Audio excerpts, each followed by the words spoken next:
Estamos estudiando dentro de la serie del cristiano contemporáneo, la primera parte, la tercera unidad, que habla acerca de la Biblia. Eso es lo que estamos en este momento hablando. La clase pasada, que fue hace 3 semanas, hasta creo que convendría un poquito hacer un repaso más o menos rápido de qué hemos hablado. Vamos a estudiar la unidad que habla acerca de perseverar en la palabra. Perseverar en la palabra es la primera parte en la cual vamos a estudiar esta parte donde tenemos que ubicar la Biblia en el contexto correcto.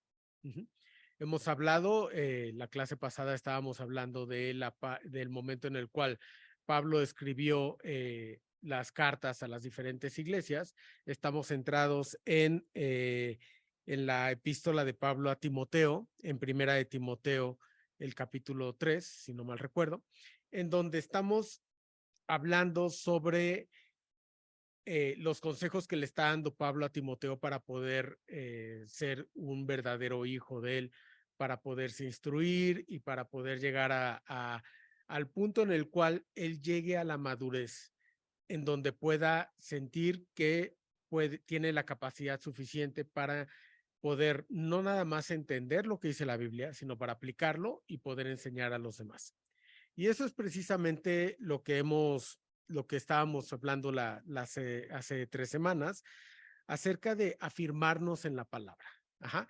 Ese es, digamos, que el primer paso que Pablo le está dando a Timoteo, o sea, en los primeros versículos. Me voy a regresar tantito a, a este texto que está en primera de Timoteo 3, del 1 al 5, en donde él le hablaba a Timoteo acerca de, primero, que tiene que encontrar el amor bien encaminado, porque el mundo en el cual estaban viviendo en ese momento, y bueno, ha sido la constante a lo largo de la historia de la humanidad, el camino siempre ha estado plagado de una lucha constante entre Pablo, bueno, entre Dios y el mundo. O sea, esta guerra continua que se está librando todo el tiempo está sujeta también y se puede ver en las cartas que está escribiendo Pablo.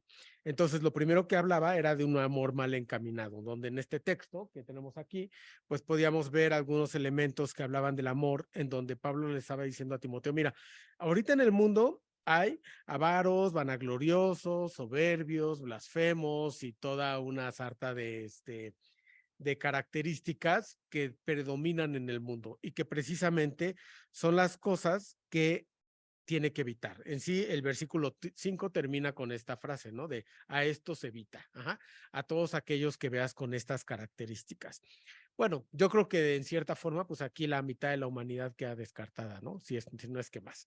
Ajá, pero obviamente Pablo se está refiriendo en el contexto de cuando escoja o cuando elija a sus roles de liderazgo, ¿no? Cuando diga, ¿a quién le vas a hacer caso? ¿De quién vas a aprender? Pues tienes que fijarte de todos, cuidarte de todos estos. En segundo punto, le dice, tienes que cuidarte de la religión vacua, que es la parte superficial de la religión, y que también y que está plasmado aquí en el versículo 5, y creo que esto es de las cosas más difíciles de visualizar dentro de una iglesia, que es que tendrán apariencia de piedad, pero negarán la eficacia de ella, ¿sí? Es decir, en las iglesias, y pongo de ejemplo en las iglesias por no decir gente que parece que es cristiana, gente que parece que en su vida diaria adora a Dios y tiene todas las características que veríamos en un cristiano. Fíjate bien, porque muchas de ellas, o algunas, no tienen estas características. Ajá. Dice, tendrán apariencia de piedad, pero negarán la eficacia de ella. ¿Sí? ¿Cómo podemos traducir este versículo en nuestra vida diaria? Ajá. O sea, ¿cómo podríamos nosotros identificar a alguien que tenga esta característica? Prácticamente es un hipócrita, ¿no? Alguien que de labios para afuera tiene una conducta, habla de cierta forma, pero afuera de, o sea, y lo vemos, por eso digo que la iglesia es un muy buen ejemplo para encontrar ese tipo de gente, porque es gente que viene a la iglesia y se comporta de una manera muy espiritual, pero cruza la puerta y se le olvida o sea, uno ya no podría identificarlo como si fuera, como si fuera un cristiano. Y el tercer punto, que es donde nos quedamos la clase pasada, habla de un culto a la mente abierta. ¿Sí? Aquí tenemos en la parte de derecha ciertas características en donde el primero de ellos es nuestro conocimiento es provisional e incompleto. Siempre buscamos aumentarlo y es una característica del ser humano en su esencia. Ajá. Siempre estamos buscando aprender más, encontrar más cosas y lo vemos también como parte de la evolución, de nuestra evolución como seres humanos, ¿no? Hoy en día, pues ya maduramos muchas cosas, tenemos más conocimiento del que teníamos antes y como muchas veces queremos saber más y más y más de las cosas. El segundo, el segundo punto habla de que hemos de amar a Dios y al prójimo sobre las cosas materiales, ¿sí? O sea, para evitar tener, o más bien para encontrar cuáles son las características que tiene el mundo del día de hoy, es que estamos amando más las cosas materiales que a Dios mismo. Uh-huh. O, peor aún, estamos buscando a Dios a través de las cosas materiales o estamos buscando a lo que nosotros pensaríamos que es nuestro Dios a través de las cosas materiales. Y esto es un elemento que en determinado momento se puede volver muy, muy peligroso. El tercero es que hemos de valorar la realidad y el poder de la religión por encima de sus formas externas. Y esto también creo que a las iglesias nos atañe mucho. Ajá. Cuando estoy hablando de iglesias, de nuestras iglesias, no me estoy refiriendo nada más a las iglesias presbiterianas, ni a las cristianas nada más, sino que es una característica de todas las iglesias, incluyendo las que no tienen este mote cristiano, ¿no? El poder de la religión, o sea, se le da más valor a lo que se puede lograr adentro de una iglesia que al resultado de toda esta experiencia en nuestra espiritualidad. Un ejemplo muy claro es, por ejemplo, cuando nosotros vamos a una iglesia para escuchar a cierto hermano. Ajá. Cuando nosotros decimos, es que este hermano no, es lo máximo, es increíble. Entonces, es más, si él ahorita se fuera a otra iglesia, yo me voy para allá con él. Ajá. Y este tipo no es idolatría, pero este tipo de deslumbramiento hacia otras personas es como el principio que nos puede llevar a cometer todos estos errores que llegan a desviar a las iglesias de su verdadero propósito. Uh-huh. Yo creo que ahora que fue la pandemia, pues creo que todos buscamos, ya que estábamos en Zoom y decíamos, bueno, pues voy a escuchar el sermón de otro hermano o voy a meterme a otra iglesia, a la transmisión de otra iglesia para ver cómo es. Ajá. Y, y muchos de nosotros, aquí yo incluido, ajá, encontramos pues obviamente gente que decíamos, ay, este pastor predica bien bonito. Ajá. O esta serie de lecciones me llama mucho la atención. O o esta iglesia tiene una forma de llevar su culto que me está gustando mucho. ¿Sí? El problema está en que nosotros muchas veces, sin darnos cuenta, poco a poco, vamos empezando a considerar a estas cosas como nuestros líderes espirituales que nos están llevando hacia donde ellos quieran sin que nosotros los cuestionemos. Ajá. Creo que una de las características más importantes que debemos tener los cristianos en general es el estudio de la Biblia, pero enfocado en que ahí es donde nosotros encontramos la verdad. En sí, ¿se acuerdan de los hermanos de Berea? digo, no es que nos acordemos de los hermanos de Berea, pero la iglesia de Berea que se escribe en Hecho, pues tenía precisamente esta característica y nosotros la usamos mucho como ejemplo. Tengamos cuidado y no como los hermanos de la iglesia de Berea, que ellos sí escuchan un sermón y entonces van a las escrituras a ver que realmente lo que se predicó sea lo que sea apegado, ¿no? Y nosotros, lamentablemente, nuestra comodidad o la forma en la cual participamos en los cultos, pues muchas veces se nos invita a, pues no pensar tanto, ¿no? A que nos den todo digerido, ¿sí? Yo, por ejemplo, ahora se cuestionaba muchísimo cuando empezábamos, no nosotros, sino las iglesias en general, a transmitir los himnos aquí en la pantalla, o las lecturas, o a poner elementos que sean como más útiles. Por ejemplo, una clase como la del día de hoy, donde tenemos aquí atrás el proyector y ustedes pueden ver los versículos, todo eso. Hace 10 años o hace 20 años era muy difícil de que ocurriera en una iglesia, ¿sí? Y hoy en día, pues prácticamente todo lo que nosotros exponemos, pues tiene que tener alguna especie de soporte visual para que sea realmente eficiente. No en una iglesia, sino en general, ¿no? O sea, un maestro que se para en un salón de clases, pues ya ahora necesita explicar con figuras o con videos o con textos lo que uno quiere decir. O sea, ya digamos que la tecnología nos está en cierta forma moldeando para que esa sea la manera en la cual recibimos enseñanza. Pero no necesariamente es malo.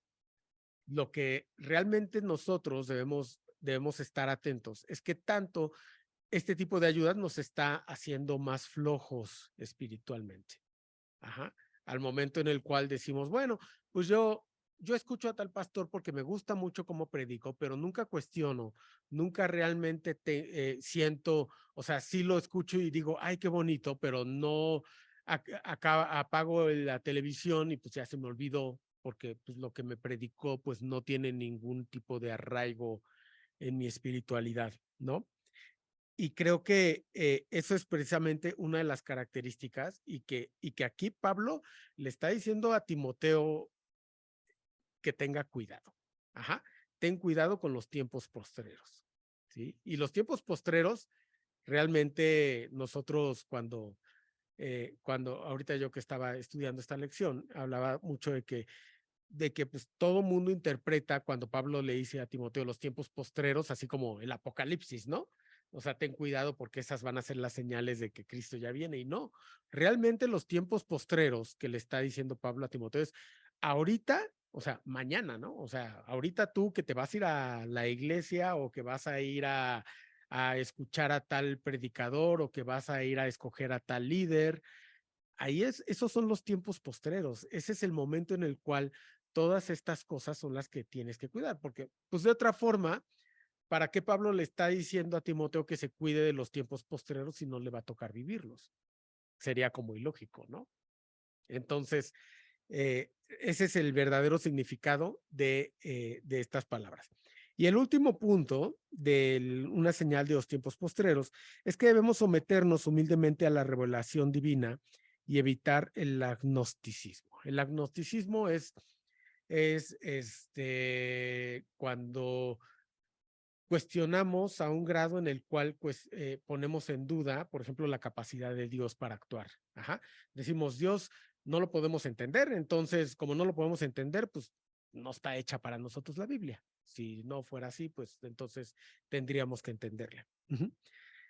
Y creo que con esto estamos cubriendo esta parte de cómo nosotros tenemos que aprender a leer, no los tiempos postreros, otra vez, sino hoy en día. Ajá, cómo tenemos que sobrevivir, la manera en la cual enfrentamos nuestra religión, nuestra espiritualidad, nuestra relación con Dios y por ende la relación que tenemos con nuestros hermanos. Hasta. Bien, una de las cosas que podemos ver en este pasaje y que están en la siguiente parte, ahorita leíamos hasta el versículo 5, a partir del versículo 10 dice, pero tú has seguido mi doctrina, conducta, propósito, fe, longanimidad, amor, paciencia. O sea, todo lo malo que Pablo le dijo que pasaba antes, ahora se lo está revirtiendo y le está diciendo, o sea, tú dime si, tú Timoteo, dime si en mí, Pablo, has visto todo lo que te acabo de escribir, pero fíjate, estoy seguro que sí has visto que yo eh, sigo la doctrina, tengo una conducta recta, vivo con un propósito, una fe, longanimidad, amor, paciencia. Incluso me ha tocado vivir persecuciones, padecimientos, como los que me sobrevivieron en Antioquía, en Iconio, en Listra, persecuciones que he sufrido y de todas me ha librado el Señor. Y también todos los que quieren vivir piadosamente en Cristo Jesús padecerán persecución. Mas los malos hombres y los engañadores irán de mal en peor, engañando y siendo engañados. En este pasaje, las dos enseñanzas que obtenemos es que Pablo invita a Timoteo a ser diferente en el mundo que lo rodea. ¿Sí? Este es un punto que a nosotros, los cristianos que hemos sido cristianos desde hace mucho tiempo, nos cuesta mucho trabajo poder asimilar. Y bueno, lo digo quizá en voz propia, pues yo recuerdo cuando era adolescente o mucho más pequeño, pues yo quería vivir como vivían mis amigos de la escuela. Y, y sí los veía como, es que estaría bien padre poder irte de fiesta todos los fines de semana, ¿no? Y de alguna forma, pues la forma en la cual nosotros vivíamos, pues no era esa manera. Entonces, sí, siempre como cristianos está esta parte de tentación, ¿no? De querer igualarnos al mundo, tratar de vivir como ellos viven, e incluso el resistirse muchas veces a ello nos puede llevar a extremos que son igual de, ay, se me fue la palabra, de perjudiciales, ¿no? Por ejemplo, el, el decir, o sea, hoy en día, a ver, díganme, ¿quién aquí en el templo nunca ha sacado un celular? Yo estoy seguro que nadie. O sea, todos en algún momento hemos sacado el celular para algo, para cualquier cosa. Y hoy en día, por ejemplo, decimos, bueno, pues yo aquí traigo la Biblia, o aquí traigo el boletín, o aquí traigo mi himnario, y yo lo utilizo, o sea, a mí se me hace mucho más fácil decir, a ver, busquen tal pasaje y yo aquí en la Biblia electrónica, ay, pues rápido lo encuentro, ¿no? Ajá. Y estoy seguro que las nuevas generaciones, si les ponemos una Biblia en física en la mano, les va a costar más trabajo encontrar los textos adecuadamente, ¿no? Y muchas iglesias dicen, bueno, prohibamos los teléfonos celulares, porque pues aquí todo lo que tiene que ver con tecnología, pues no es bienvenido, porque igual en un teléfono celular, pues puedes ver tanto la Biblia como videos que no sean los más aptos, ¿no? Entonces, ese es como el extremo del cual muchas veces nos hacemos para cuidarnos de no caer en las tentaciones de las cuales Pablo está hablando. Pero también la invitación a ser diferentes en este mundo debe prevalecer en las cosas que tienen que ver con la manera en la cual estamos determinados en nuestro carácter, en nuestra personalidad y en nuestra forma de ser. Espero estarme dándome a entender. Yo, por ejemplo, ahorita sé que si alguien saca el celular aquí, estoy seguro que nadie lo va a sacar para estar viendo cómo van las Chivas. Ajá. O cómo va el partido, o cuál es la noticia, o para estar viendo otras cosas que no tengan nada que ver con lo que estamos haciendo aquí en la iglesia. ¿Sí? Y creo que eso es parte de lo que nosotros tenemos que perseguir, que si yo hago algún acto o tengo algún tipo de conducta aquí en la iglesia, pues la gente va a entender el sentido en el cual lo estoy haciendo, ¿sí? Porque estoy preparando o estoy queriendo tener un testimonio claro de las cosas que hago, ¿sí? Y eso es precisamente lo que nosotros debemos buscar cuando Pablo nos dice que seamos diferentes al mundo. Y obviamente eso va permeando de muchas formas, porque en el otro extremo yo me acuerdo que, y ustedes seguramente, mi mamá me platicaba que cuando era niña, pues le prohibían ver la tele, ¿no? O sea, no le prohibían ver la tele, pero estaba mal visto, ¿no? Ver la tele o hacer cosas que haría una persona del mundo normal, ¿no? ¿No? Asumíamos las órdenes con mucho más,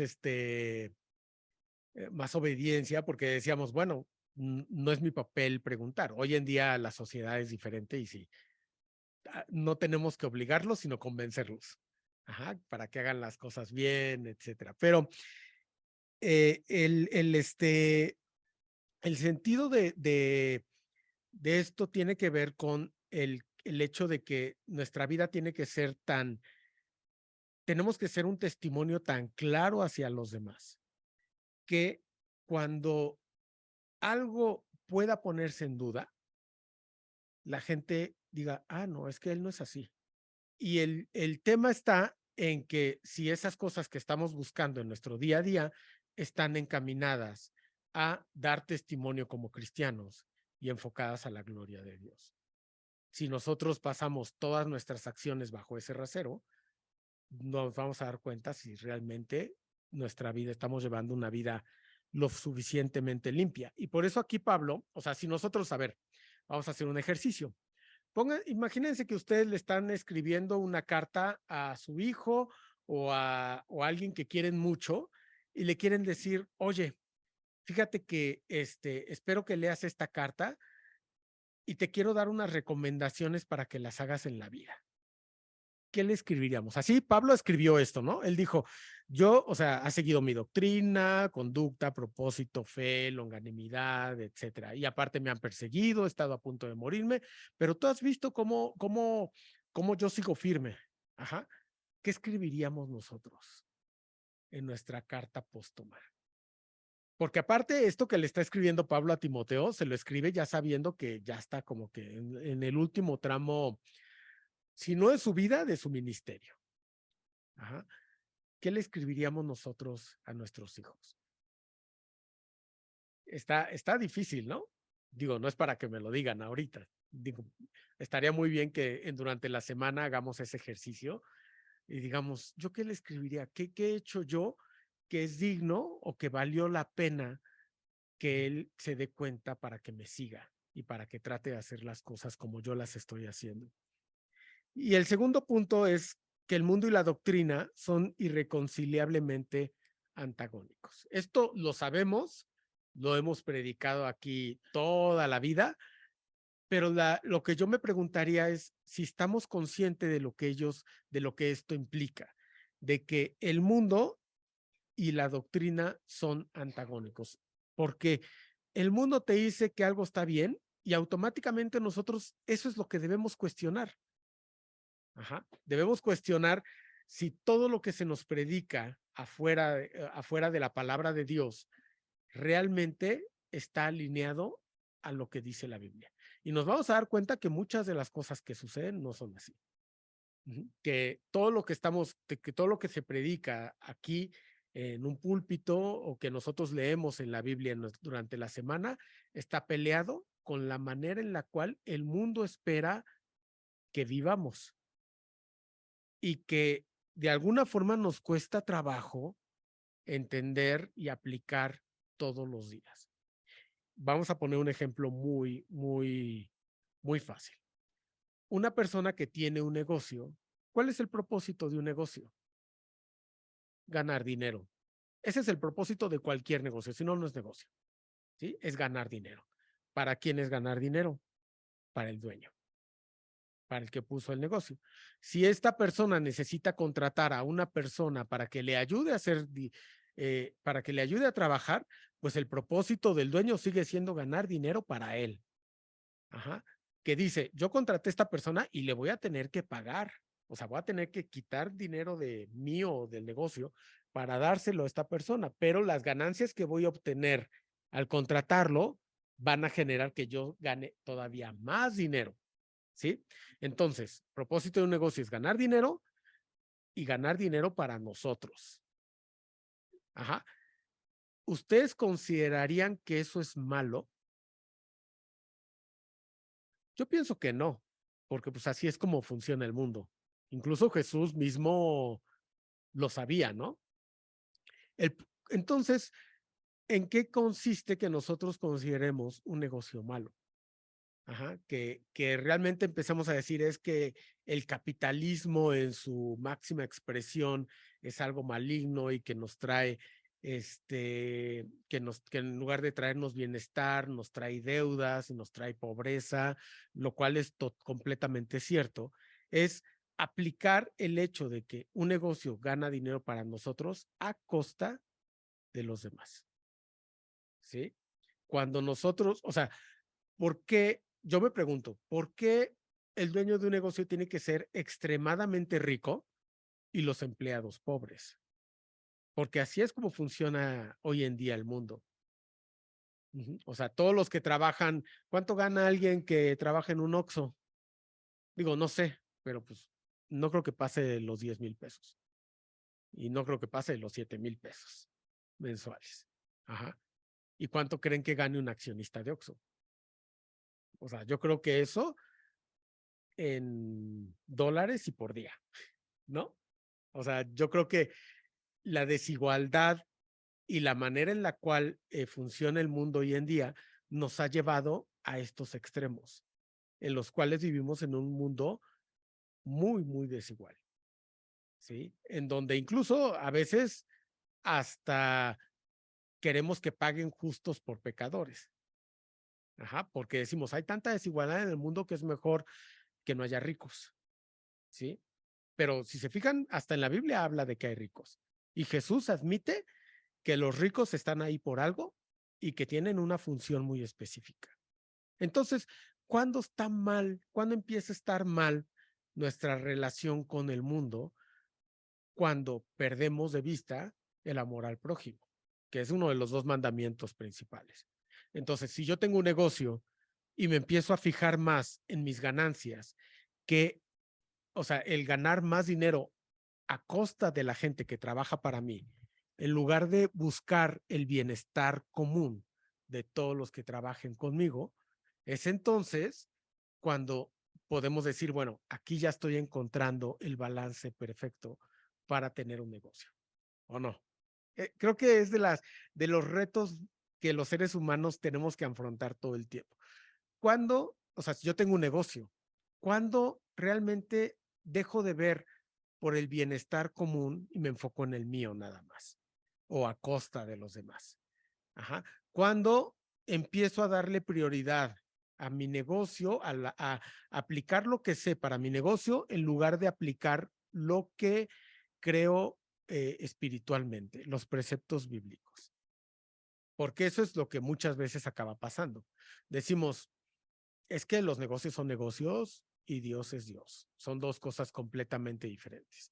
Y no, tenemos que buscar el balance. O sea, bien dice el doctor que los empleados también, pues, también un empleado gana dinero para sí y lo único que le interesa es ganar dinero para él mismo. Incluso muchos no lo aceptan, pero están en desacuerdo con la parábola esta de Jesús, donde le llama a un grupo de jornaleros para que le ayude y les ofrece X cantidad de dinero. Y luego en la tarde, como necesita más apoyo, va y le pide a otros jornaleros que le ayuden y les ofrece lo mismo que les ofreció a los que llevan todo el día trabajando. Entonces, de los que están trabajando con él, la mitad va a ganar menos, va a ganar lo mismo trabajando menos. Y lo primero que nosotros hacemos, porque a mí también me pasó la primera vez que vi esa parábola que le estudié, dije, esto está bien injusto. Está, o sea, si uno se pone en el lado del empleado, dice, está bien, bien injusto porque, oye, yo estoy aquí desde las 9 de la mañana, recogiendo la cosecha y llega alguien a las 3 de la tarde que se levantó a las 11 de la mañana y estuvo desayunando bien a gusto y le van a pagar lo mismo que yo. Y eso pasa todo el tiempo en los trabajos. Yo me acuerdo que cuando mi primer trabajo, pues era yo muy, muy inmaduro, contrataron una diseñadora nueva y ganaba más. Y yo decía, ¿y por qué gana más que yo si yo tengo más tiempo aquí? Y bíblicamente está desalineado con ese tipo de conductas. Bíblicamente tenemos que decir, no importa. Si tenemos, qué padre que tenemos un jefe bueno, ¿sí? Un jefe bueno que le gusta repartir y que no se fija a quién le está dando más que a otro. Pero como empleados, también decimos, no, es que ¿por qué? O sea, yo lo que gano no merece el de junto que yo gane lo que yo. Cuando realmente, si nos vamos a ver, pues qué nos importa, ¿o no? O sea, si alguien gana más que yo haciendo exactamente lo mismo, pues no debería importarme, me debería importar que yo, lo que yo percibo sea justo y que me alcance para mis necesidades. Pero esta envidia es percibida como buena en el mundo. Ajá. Y ahí es donde nosotros decimos, bueno, si hay cosas que debería, o sea, que a la luz de la Biblia debemos replantearnos. Uh-huh.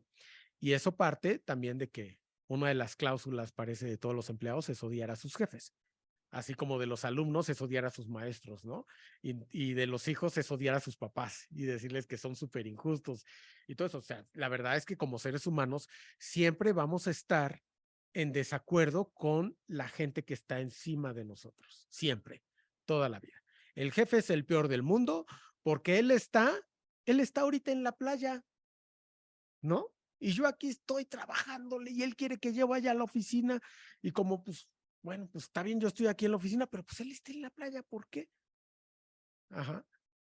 Y se nos hace, desde el punto de vista mundano, bien lógico cuestionar esas cosas.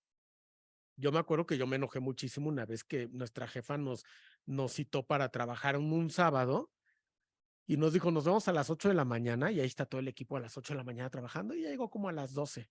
Y llegó y dijo, ¿todo va bien? Sí, gracias, con permiso, ya me voy y se fue. Y nosotros nos quedamos todo el día trabajando. Y como ser humano, pues odias a tu jefe. Y dices, o sea, pues, ¿por qué? Incluso hoy en día ha cambiado mucho la percepción de cómo debería ser un jefe. Y nos dicen, un jefe debería ser más humano y en lugar de ser mandón, debería ser líder, debería predicar con el ejemplo. O sea, el jefe debería ser el primero en llegar a la oficina y el último en irse. Pero eso, digo, como jefe, uno sí dice, bueno, sí, estaría muy bien, pero como empleado, uno no tiene derecho a cuestionar esas cosas. Ajá. Hasta la Biblia dice, obedece a tu padre y a tu madre.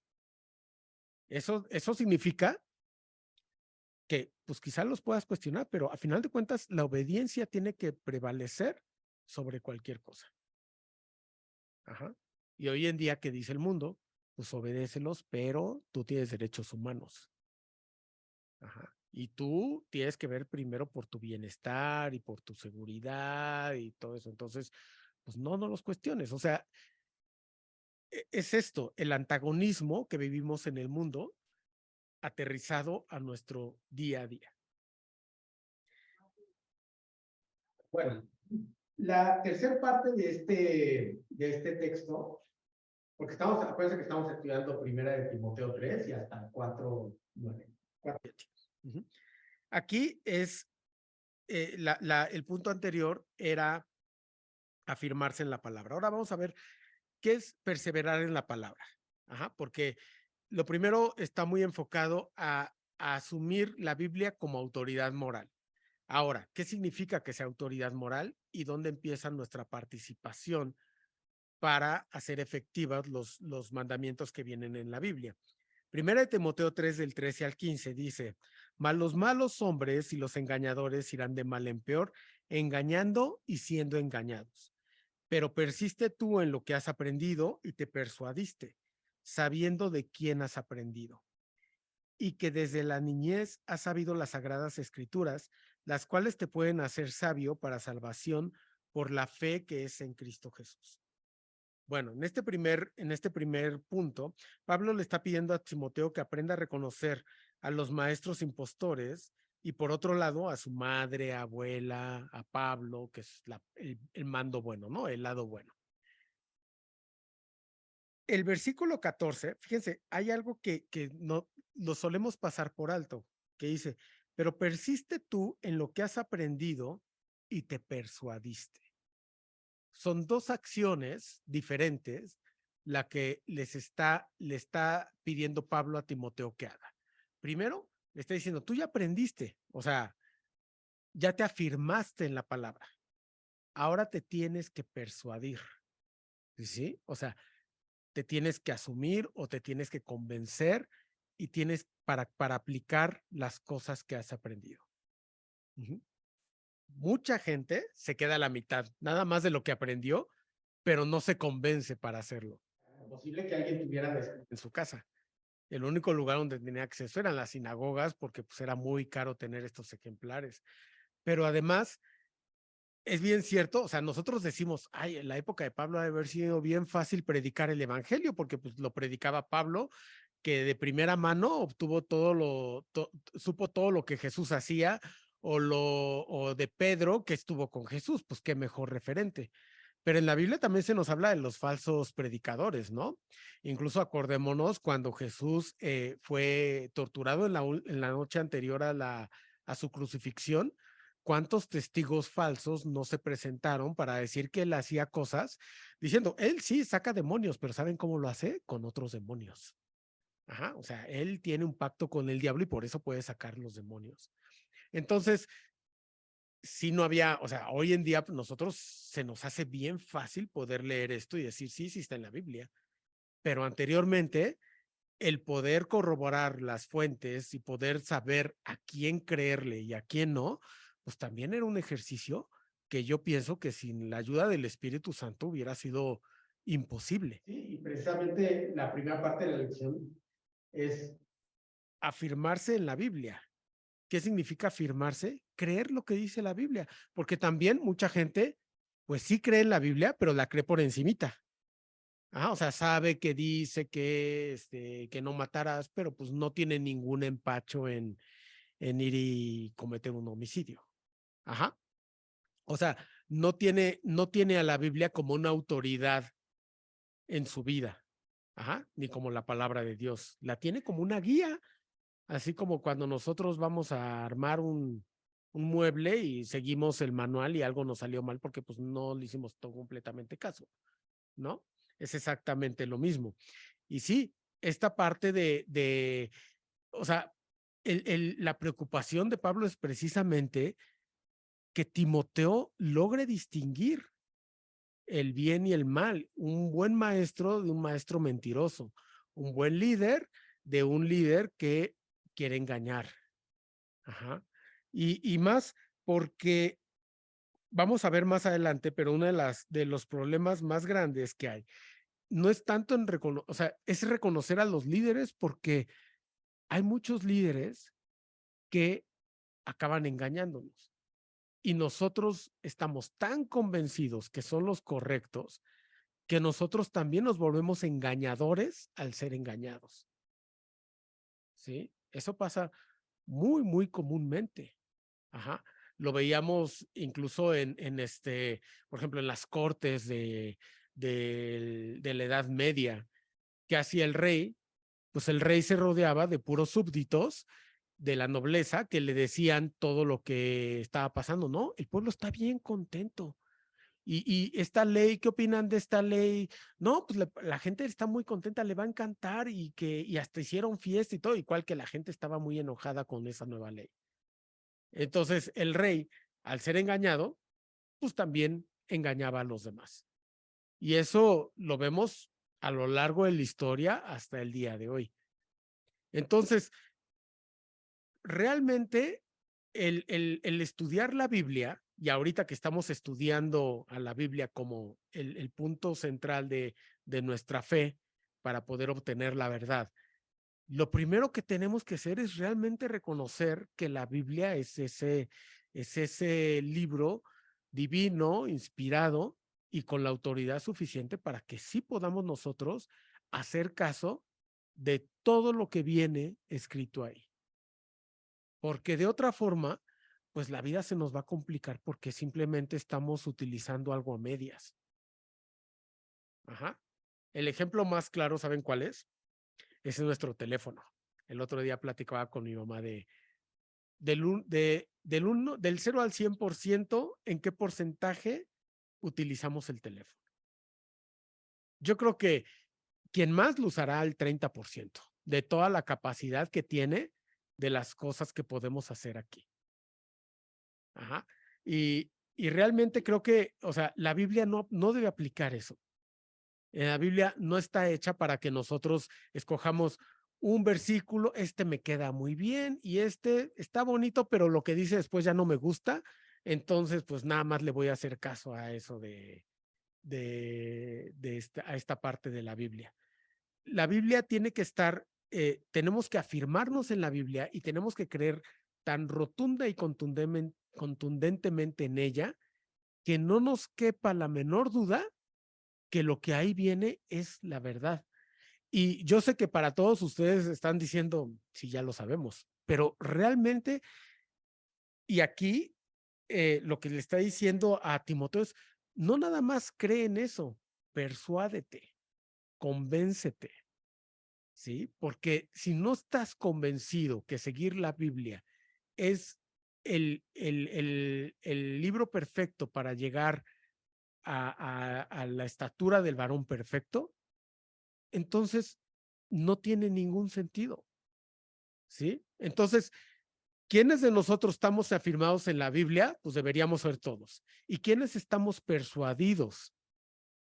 ¿Estamos realmente convencidos que es la única forma de vivir en este mundo de una manera que le agrade a Dios? Pues ahí es donde yo diría, pues quizá algunos de nosotros necesitemos un poquito más de persuasión. Ajá. Porque de otra forma, pues estamos simplemente acomodando la Biblia a nuestras expectativas y a la manera en que nosotros creemos que debemos vivir. Y si estamos muy contaminados del mundo para creer eso, pues nuestra creencia en la Biblia va a estar completamente contaminada y va a estar muy errada. Y totalmente. Pues muy bien, hermanos, hasta aquí le vamos a dejar el día de hoy, porque ya hacemos poco tiempo. Y continuamos el próximo domingo.